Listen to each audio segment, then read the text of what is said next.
Hello, friends. I have been asked about what resources I'm aware of for learning more about the sacred languages, Hebrew, Greek, and Latin. And so I'm just going to take you for a tour through my library here. Here is my workbench. Please disregard the 3D printing equipment. I'm taking a break from that to describe this. So I'm going to start with what I consider to be the most difficult language, Hebrew. And so this right here is the Biblia Hebraica. It's the Tanakh. I won't worry about what the Tanakh is an acronym, but you can get this edition off of Amazon. It's published by the United Bible Society, or the so they are based in Germany, actually. And so as you can see, you flip it over to that way, and there's the text of Genesis. And so it's great to have that as a resource. If you're going to be learning a language because you want to read something, it's a great idea to just get the thing. And so let's see if we can find the title page. It might be, yeah, actually, see, it's backwards. So the title page is for these United Bible Society products are actually here. So here's the title page. It's in Latin and Hebrew and Latin. And in some of these, they actually have 3 different languages: Hebrew, Latin, and Greek. A lot of these studies were done in those languages. So anyway, I encourage you to get a copy of that if you're into it. And let me just put that over here. But this is just a cheap little deck of flashcards showing the Hebrew letters. I'm not sure I'll be able to find one, but one of the benefits of this is, see, there's a Vav. That's a Hey. They have in these flashcards the vowels as well, so you can. So that's kind of a big deal when you're reading these, because if you take a look at this, for instance, see all these dots underneath? Those are vowels, and so you have to know what that does for you. So I found these flashcards to be very valuable. They're just cheap copy. I don't, you don't have to buy this brand or anything like that. But this is also apparently an interesting historical artifact, if nothing else. Ben Yehuda's English Dictionary. If I understand correctly, it was actually this dictionary that helped a lot of new residents in Israel in 1948 learn to talk to each other. Anyway, so it's like I said, great historical artifact, if nothing else. So you might want to get a copy of that. And this is kind of an esoteric one. Hebrew word pictures. How does the Hebrew alphabet reveal prophetic truths? I haven't really spent much time with it, but it is interesting. Hebrew apparently has the feature that each of the individual letters has a distinct meaning of itself. So Hebrew essentially has the feature of being a ideographic language as well as a phonetic language. So this book, one of these days I'm going to get through it, but I haven't really spent much time with it, but it's pretty cool. This is probably another fairly cheap one. This I have found to have some pretty good benefit to it. Honestly, I haven't really spent a whole lot of time in working on my Hebrew, but this has actually been a pretty decent resource because it just steps you through piece at a time. You start with the Hebrew alphabet, and then you start doing these exercises, and you actually start, and you're actually reading real Hebrew by like page 7. So this is a great resource, and I've really enjoyed it. Cheap paperback, but I would not discourage you from getting that. Anyway, so let's move on to our Greek. So as you can see, my Greek pile here is probably my biggest pile. There's a lot that was written in Greek. So let's start with our New Testament editions. This is the text. This is a copy of the Textus Receptus, Akaine Diatheke.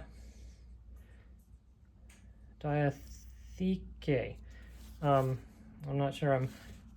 I haven't been practicing my Greek for quite a while, so I honestly I might be mispronouncing that. But the capital letters are also pretty distinctive. So this is just a copy of the Textus Receptus I got off of Amazon, so this is the 1611 edition. So as you can imagine, this is probably the underlying text for the King James Version. But I want to make it clear, I stacked this. I stacked the Textus Receptus with these two down here because these three editions are my Byzantine text form editions. Now, what is the Byzantine text form? Okay, well, first of all, this is the 2005 edition of the Byzantine text form.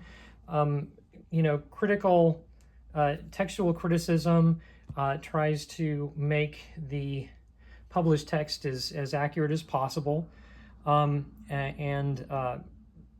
so we have a 2005 edition here. This one up here in the paperback, this is a 2018 edition of the Byzantine text form. But basically, the Byzantine text form is it's the most common form of the text, is what it really is. So basically what happened is that when Constantine took the Roman Empire into Christianity, they produced an authorized copy of the Greek text for promulgation. And so those copies got sent everywhere and reprinted and recopied multitudes of times. So it is the most common edition of the text. But because it was authorized, a lot of people have a tendency to think that means it was the least accurate. I think there's... okay, I probably should limit this discussion.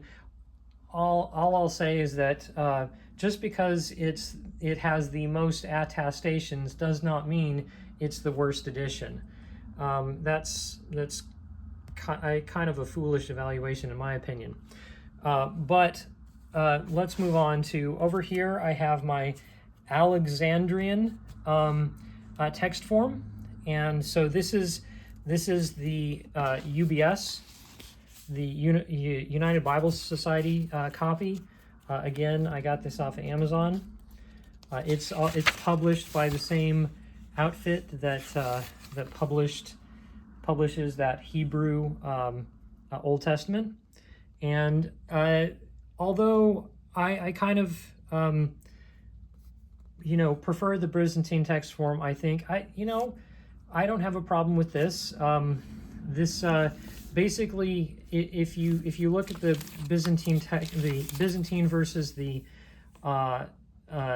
Alexandrian as a reader, I would suggest that the Alexandrian text form is, it's harder to read. It doesn't make it's not as clear. The Byzantine text form is, you might almost say, smoother. It seems to be edited, and that might be a bad word, but the point is the Byzantine text form seems to have been written with intention, whereas the Alexandrian text, it feels like in some places like it was not really curated very well, and that's the distinctive between the two, and the people who favor the Alexandrian think that that's a feature, because in their mind it means that you're closer to the original source, because clearly they made mistakes. So you see how that logic works? And I mean, it's fine either way. There's very little differences between the two. Although I will. So this is the Westcott and Hort. So Westcott and Hort, they were the ones that published the first editions of the critical manuscript in the Alexandrian text form line, and so the UBS this is the UBS 5, I think. Yeah, 5th revised edition. So the UBS is the most recent in the line of Westcott and Hort. Anyway, so I'll just give you an example of the distinction, and I don't have the reference on me just at the moment, but in one place in the text, Jesus is walking around the Sea of Galilee, right? And in the UBS, it says Paragon de Para. What? Here, I'm gonna stop this and I'm gonna look it up. I found it. So this is the UBS 5, and here in Mark, what is that? Mark 1:16. You can see where it says right here, Kai paragon para te thalason. So that means and around, going by the sea, right? And here it is in the Byzantine text form, 2005 edition, here on 16. So let's see if we can get good light there. Verse 16, Peri paton de para te thalason. So that means around, walking by the sea, or some approximation of those. And I don't mean to translate make an unauthorized translation here, but I want to point out paragon versus peripaton. So the one down here in the Alexandrian text form is going around by the sea. And up here, it's walking around. He was walking around by the sea. So that's in my mind characteristic of the distinction between the two textual criticism, the two schools of textual criticism, and you know, there are arguments to be made either way. I mean, this clunkier, you know, formulation. You know, is it because it's clunky, does that mean it's older? Because this is the more elegant word, does that mean it's the younger? It could be the other way around. You know, it could be that this is clunky because it passed through the hands of, you know, someone who wasn't, you know, who was less educated than the person before him. You know, so you could argue it either way, in my opinion. So that's just to say that I wouldn't abandon one versus the other just because of a big fight that people are having over it. I think it just causes a bunch of problems.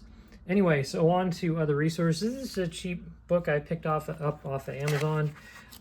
It's neat because it does similar things to other things where you start reading Greek like right off the bat. It's not the best resource, but it's not bad. So if you find that on Amazon, you know, I won't dissuade you from it. But this is the big boy. This right here, Athanasi, An Introduction to Ancient Greek. This is not cheap. I bought this as a used copy, and it is not cheap. But what it does is it goes through and it's an immersion technique. You start reading these Greek passages right off the bat, and that's kind of the whole deal. Let me see if I can. So it's by the Oxford University Press. I would this, like I said, this is the gold standard of traditional standard, you know, college level books. Let me see if I can find that first lesson here. So about this course. Yeah, so that's still the introduction. Talks about how to pronounce things. Yeah, so here's our start here, and here's our first lesson. And look at that. It is a Greek introduction vocabulary, so you can actually just match these up to what is presented up here. And you start being introduced to this this farmer.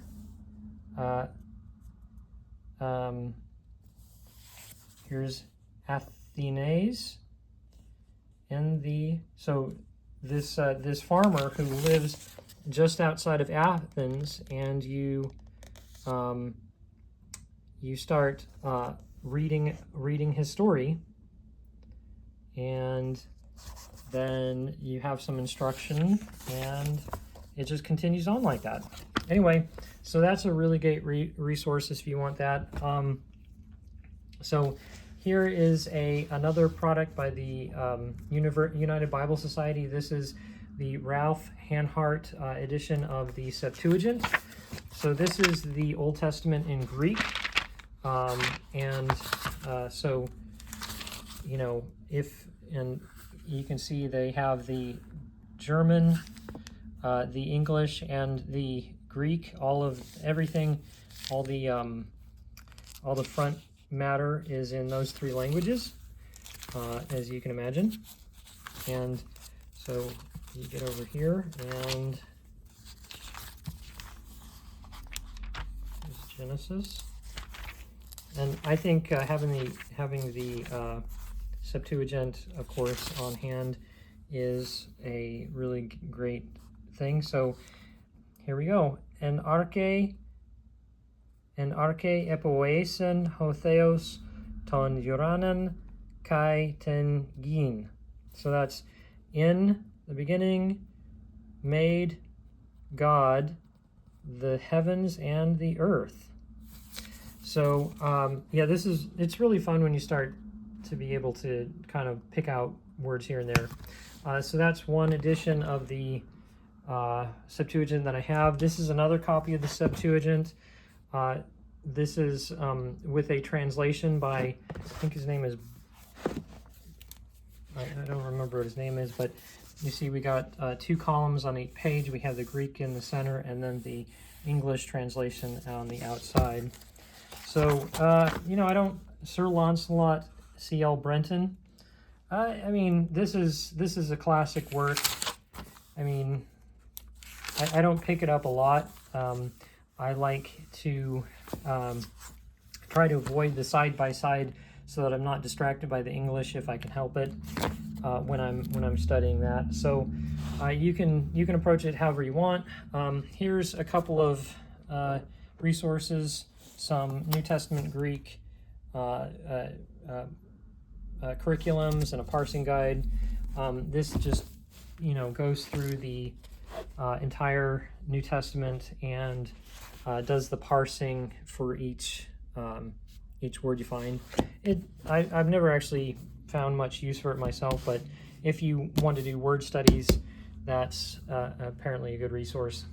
So over here, these are from the Loeb Library, Loeb editions that you can get from the Harvard Library. So here's Aristotle and Marcus Aurelius and Plato, and Josephus,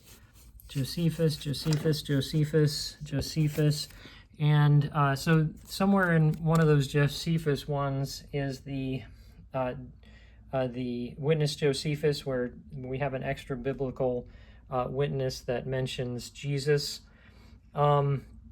Anyway, the Harvard Library publishes these little editions, and they're pretty amazing.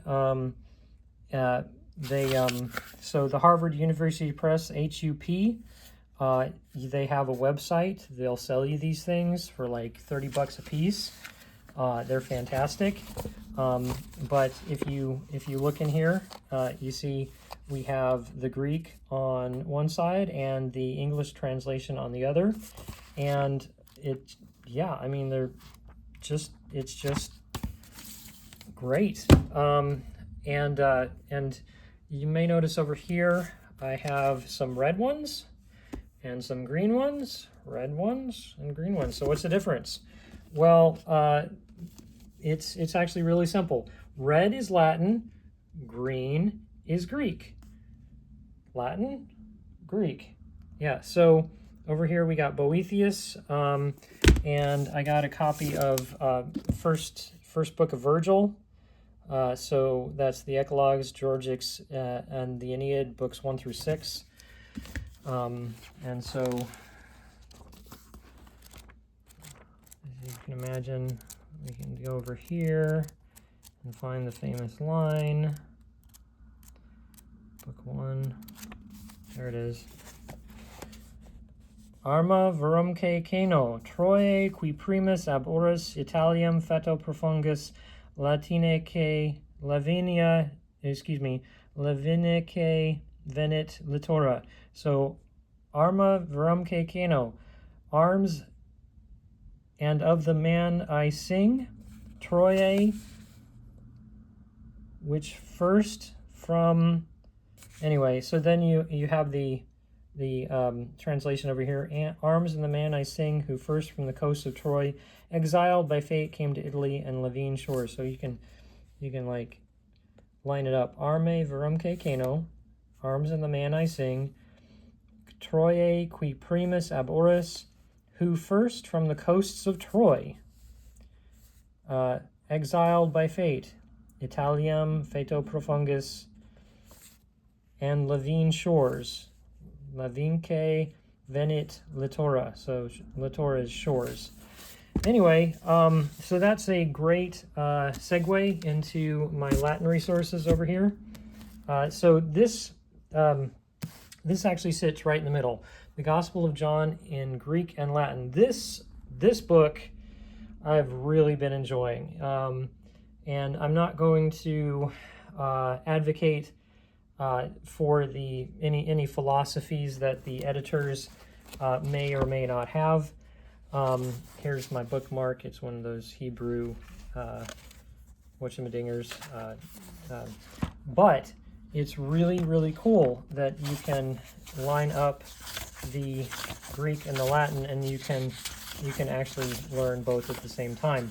And if you've read the Bible a lot, one of the great advantages of this is that you have essentially a third language that you can reference if you're familiar enough with it. So this is Kata Ioannin Evangelon. So the according to John the Gospel, Evangelium Secundum Ioannum, the Gospel according to John.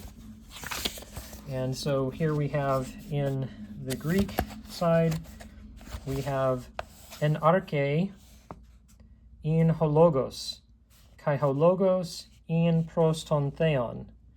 So do you remember I pulled out the Septuagint a minute ago? You remember en arche in hotheos, I think it was? Let's pull it out. What did the Septuagint say? Genesis. Oh, that's not, I went too far. There it is. En arche.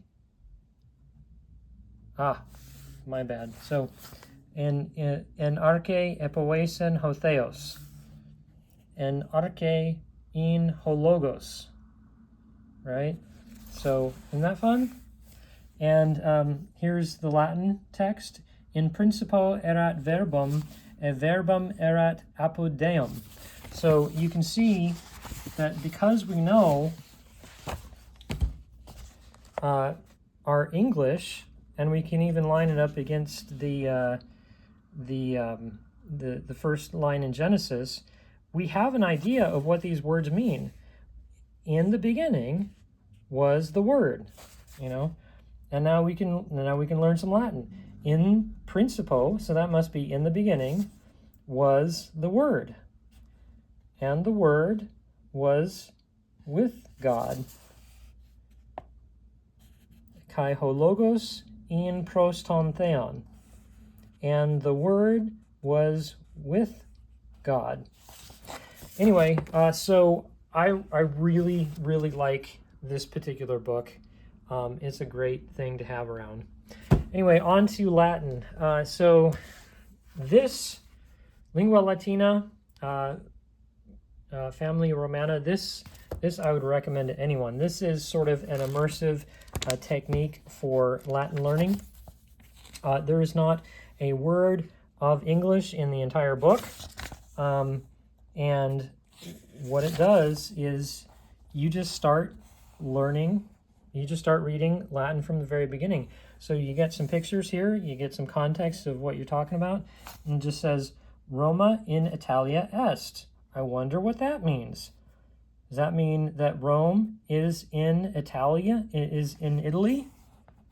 Oh, look, Rome is in Italy. Est, that must mean is. Italia in Europa est, and you just keep on building and building and building as you work your way through it. So this is a cheap little piece of Latin curriculum I got off of Amazon. Got a lot of these things from Amazon. I don't want to. I haven't actually used this in any real capacity. I mostly enjoy this one over here.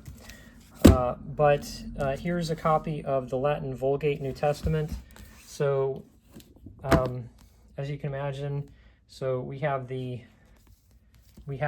John in Latin, and here we have the entire thing in Latin.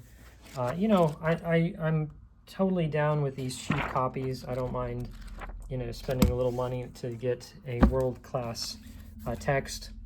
And there's also some on Amazon. There's these like print-on-demand services. You can get different ones like that. That's what these are. And of course, here's a dictionary, some older Latin curriculums, the second volume of the Lingua Latina.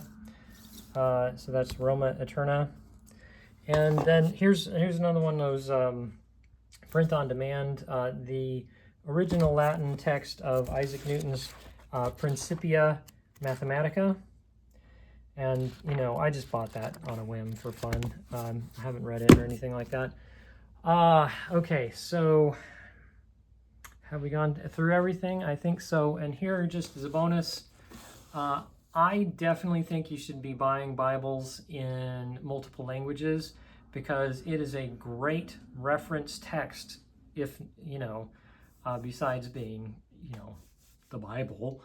But the fact of the matter is, if you're really familiar with your Bible, then you can just pick one of these up and just like start reading it, because this one right here, this is for instance, this is actually a French copy, I believe. And so let's see if we can find something we all know. Malachi, Le Nouveau Testament, right? Evangelii Selon. So now we know that, Selon must mean some equivalent of according to. Yeah, dusty. La Généalogie de Jésus. I don't know how you pronounce that in French, but Tableau généalogique de Jésus-Christ, de la descendance de David et d'Abraham. Abram et pour descendant Isaac. So you can just start reading French, and like same thing. This is a cheap copy of a Spanish Bible. Números, Deuteronomo, Jose, Reyes. So Reyes, of course, that's Kings, Chronicas, Esdras, Job, Salmos. Let's see if we can find Psalm 23. Let's Jehovah es mi pastor, Psalmo de David. So what do you think that means? Could that be Psalm of David, right? And Jehovah es mi, God is my shepherd, right? So pastor, shepherd. Jehovah es mi pastor, nada mi faltera. Faltera? What do you think faltera means? En lugares de delicados pastos me hará descansar. Junto a aguas de reposo me pastorea. Anyway, so yeah, you can just start reading, Spanish. Anyway, so those are my resources when I dig into this stuff. I hope that was helpful. I do hard things, learn stuff. These things are available, but nobody's going to teach it to you. If you want an education, you have to reach out and take it. God bless you guys. Bye.